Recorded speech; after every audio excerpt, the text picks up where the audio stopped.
Здравствуйте. Кандай ишин керек? Обычно мына могу место. Бирөө чыгып алса, кыйналып калса, ошолорго барып жардам берем да. Только вы этот жолго чыкпагыла. Мухтар Муллахунов 4 жылдан бери өзүнүн жеке демилгеси менен жол кыймылын жөнгө салып иштейт. Буга анын өлкөнү каттуу сүйгөндүгү түрткү болгон. Бул иш үчүн ага эч ким акча да төлөбөйт. Атайын кызматта иштебесе да тиешелүү формаларды кийип, колуна кызыл таякчасын алып, мына бул өзү турган Исанов жана Москва көчөлөрүнүн кесилишинде жол кыймылын тейлейт. Дал мына ушул 4 көчөнүн кесилишинде тез жардам кызматынын базасы жакын жайгашкандыктан ал мына ушул аймакты тандап алган. Бул ирет биз тез жардам кызматы бирөөнүн өмүрүн сактап калуу үчүн чыгып жөнөсө, ага жол ачык болушу керек деген кызыктуу каармандын жумушу. Өзү менен тааныштырабыз. Мен уже Кудай буйрса 4-жыл болуп атат да, Исанова Московский келгенине. Биякта могу буручта Исанова 25А. Ошо зданияга карайм да, как завхоз сыяктуу иштейм да. Дежурный электрик, дежурный сантехник, лифтке карайм, тазалыкка карайм, стоянка, көчөнү, баягы кетип баратканда элдер тамеки тыштабасын азыр. Пешеходторго мана жардам берип атам, азыр көрдүңөр. Ошо. Мен баягы мындай адаммын да, мактанбайын.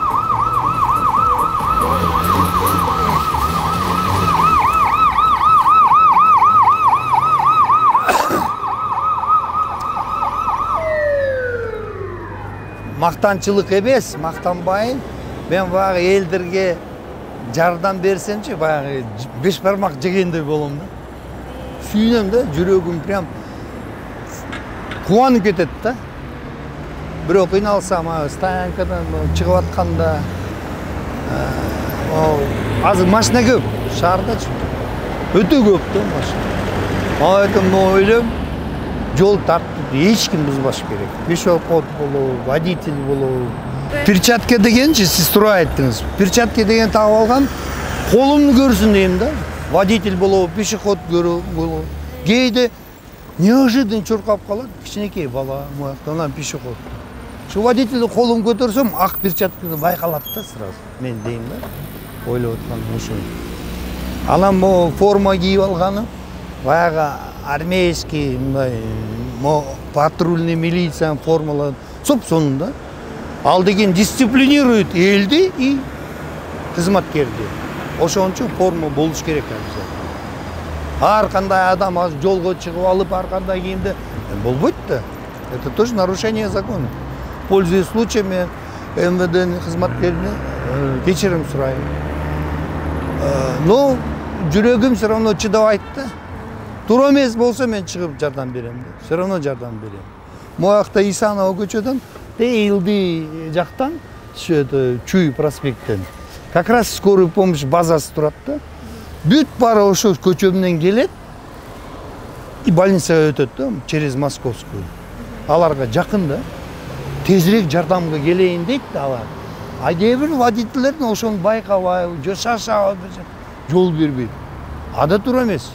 Ошолорго да жардам берем. Ошон үчүн сиз именно ушул көчөнү тандап? Именно ошону карайм да.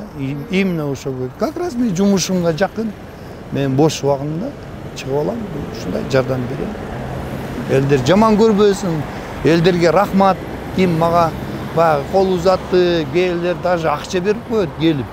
Мен байкем болсо, кой десем да болбойт. Жок, от души деп. Кээбирлер кофе көтөрүп келет, могу кафеден чыгып кофе ичип алыңыз, үшүп калдыңызбы деп. Ушундай элдерибиз да. Эң жакшы жер Кыргызстан. Это именно кыргызстандыктар. Эң жакшы эл.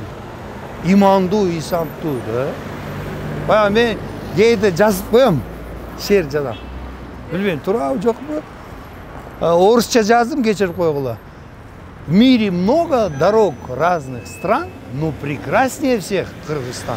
Жолду эметкендечи адамдарга жардам бергениңизде кандай реакциялар болот? О, элдер, ты знаешь, мен ойлоп атам, бүтүн эл мени таанып калды азырчы. Кетип баратсам, даже фамилиямды билет, атымды билишет. Кетип баратканда патрульный милицияга көрдүң, сигнал берди. Мен честь берсем сигнал. Элдер мага простой элдер, ой рахмат, рахмат, айтып атпаймынбы, келип акча салып коет жөнтөккө, кофе беришет. Кой десең да болбойт да. Это, я думаю, элдер тоже приветствует. Потому что кейде біреуге айтсаң баяғы, ой, сен кімсің? Сен кімсің? Зачем андай? Мен же наоборот жардам берейін деп отырмын. Жолда тұра емес қойып қойса барып, ай, машинаңа алып қойшы десем, албайым деп, ошондойлар да бар. Ошого нерсе анан қой деп. Нерсе етпейін деп, құлағыңа наушник салып қой, музыка угу, бақыры, успокойся деп, анан кайра иштей берем. Ошондой. Анан мисалы могу формаларды, бул таякчаңызды кайдан алдыңыз эле? Базардан сатып алдым. Өзүңүз? Да, базардан сатып алдым. Бүт базарда бар да азыр. Акчаң болсо болду. Апа-бакай жакшынакай эме формаңыз кайда азыр? Формам гардеробто илдип турат азыр. Мен летний формада. Оруп калбайын деп уже жашта келип калды да. Быйыл Кудай буйрса 60ка келип калат экен, Кудай буйрса. Ошо өзүм сактап баяп, пока мындай жүрүп атам. А мындай жылуураак форма алайын десең, кымбатыраак алчы. Действительно. Канадада, Англияда, Америка, Германияда досторум бар. Айтышат, посылка кырып жиберебиз дейт. Эми алар уже биздики эмес да форма. Элдер маскара кылбасын, кулообум чыгып алды жолго деп койду. Эптеп акта жыйнап сатып алам. Нормальный форма сатып алам, Кудай буйрса. Балам чоңоп айтат, окууга керек, спортко барам дейт, аякка барам. Ошон үчүн туура түшүнгүлө, кээде şu акча жетпейт деп өзүмдө скромный кылып кийимди, тапкан кийимди кийип алам да. Ой, например, летний форма сонун экенде эки көйнөк, аппапагай көйнөк сатып алсаң нормально экен да. Потому что жазында моякта загазон салан чаң-паң болот да, баары болот да. Тез болгондо бир күндө жуам, өзүм жуам. Да, бир көйнөк илинип турат гардеробто. Мындай сменный бир көйнөгүм бар, ошону жууп коем. Погондору бүт бар, таза, нормально, жакшы. Анан фуражка таппай жүрөм да. Кимде бир фуражка болса, аппапагай эмне, ак жол болсун деп, аппапагай кийим кийем да. Моякта көп случай болгондо, тиякта Московскода келатканда, келдер байкабай, шашып-шып өтүп кетейин дейт. Балдарды карабай. Кичинекей балдар көрүнбөйт да. Ошон үчүн мен буякта туруп карап турам. Силер менен сүйлөшүп турам, өзүм коркуп турам. Эчтеке болбосун экен. Кудай сактасын экен. И еще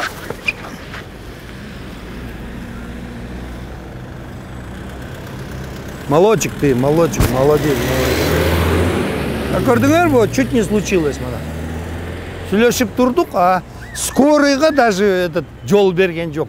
Элдер, вот смотри, что творит. Чуть-чуть назад, да? Стой там! Чуть-чуть назад, да? Назад, да? Дай назад. Сюда проедь. Окей, что такое?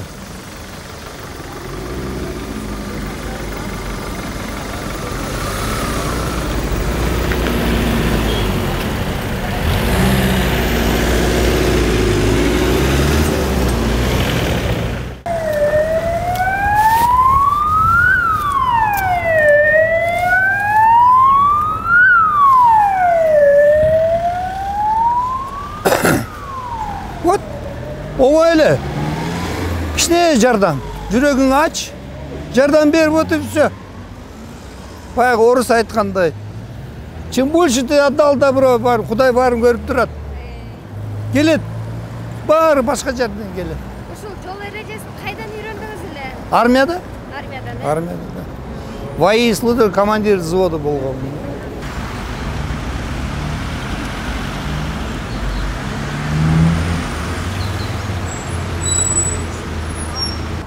Моякта бир пешеход кайсы күнү өткөн күнү эсимде жок. Бир аял киши кемпир. Ой, хорошо, орус. Ой, хорошо бы на каждый перекресток так басты. Эми шаарыбыз чоң, өзүңөр ойлоп көрсөңөр, канча сотрудник керек, айлык төлөш керек, правильно же? Канча расход. Сизге төлөшөбү?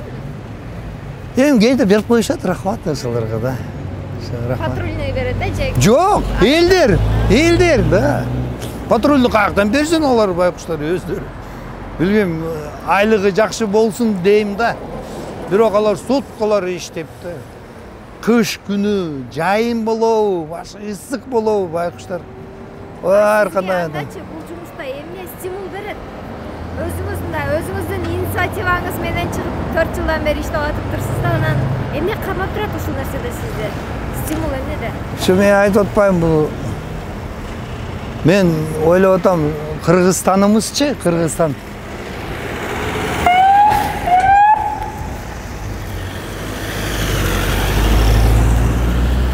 Кыргызстанды шундай мен сүйөм да, өзүм мамлекетимдичи. Мен ойлоп атам, Кыргызстан все равно биринчи место чыгыш керек да. И мен ошон үчүн мен оюмда Кыргызстан таптаза болсун да, көмкөк болсун, элдерибиз жүрөгү ачык, бири-бириге имандуу, инсаптуу эл болсо, не дегенде мен балам да шундай болот, силердин туугандар баары жакшы жашап кетебизби дейм да. Ошол нерсе. Да, вот это и есть стимул. Мен айтып атам, мен бирөөгө жардам берсем, как будто казы менен 5 бармак жегендей болуп калам да, честно слово. Вот, чоң рахмат силерге. Бир көпчү сиздин интернетке видеоңуз тарап, аябай эме болгондо, талкуу болуп, молодец, байке, рахмат депчи, популярдуу пабликтерге тараган. Ошондо кандай сезимдер болгон сизге? Честно кубандым да. Элдер шундай поддержка кылышты. Бүт бары баягы канча миллионлар просмотр, Англияда досторум, Америкада, Германияда бүт алар жазышты да, молодец, молодец, только молодец деп мактапчы. Чоң рахмат. Только мамам урушты, келинчегим урушты. Мамам коркот да, балам жолдо турба. Машина төбөлөп кетти. И келинчегим, ой, ты так как клоун там вечно стоит, деп урушат. А балам, да, ты у меня молодец, дейт, карачы. А Кудай шүкүр. Значит, баламда тоже имандуу, инсаптуу адам болот экен. Кудай. Карманыбыз Бишкек мурунку Фрунзе шаарында төрөлүп, окууну аяктагандан кийин Украинанын Киев шаарында аскер кызматын өтөгөн. Кошуна Өзбекстанда да 10 жыл бою жашап, кайра мекенибизге кайтып келген. Жол кыймылын тейлеген бул ишинен улам үй бүлө мүчөлөрү кооптонорун жашырган жок. 60 жашка келдим, эми пенсияга чыгам деген Карманыбыз үй бүлөсү тууралуу буларга токтолду.